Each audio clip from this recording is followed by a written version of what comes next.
तेनालीराम और रसगुल्ले की जड़। यदि आप मेरी चैनल में नए हो तो मेरी चैनल को सब्सक्राइब करें, शेयर करें और लाइक करें।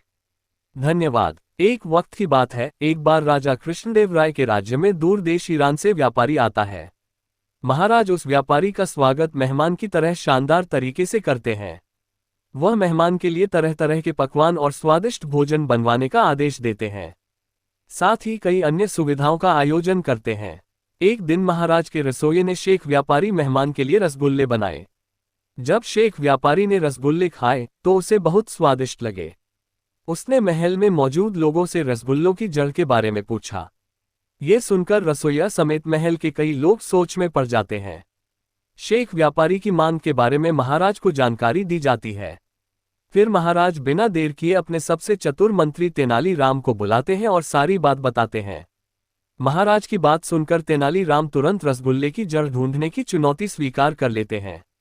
वो महाराज से एक कटोरे और छुरी की मांग करते हैं, साथ ही एक दिन का समय भी मांगते हैं।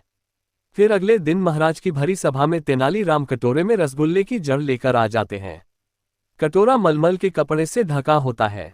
तेनालीराम उस कटोरे के साथ शेख व्यापारी के पास जाते हैं और उन्हें कपड़ा हटाने को कहते हैं।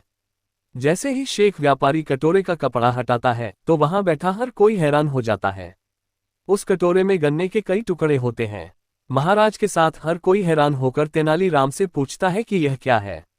बुद्धिमान और चतुर तेनालीराम अपनी बात रखते हुए सभी को समझाते हैं कि कोई भी मिठाई चीनी से बनती है और चीनी को गन्ने के रस से बनाया जाता है, इसलिए रसगुल्ले की जड़ गन्ना है। तेनालीराम की यह बात सुनकर सभी हंस पड़े और खुश होकर तेनालीराम के बात से सहमत भी हुए। कहानी से सीख।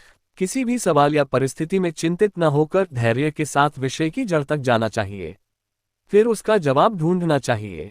पूरी कहानी सुनने के लिए धन्यवाद।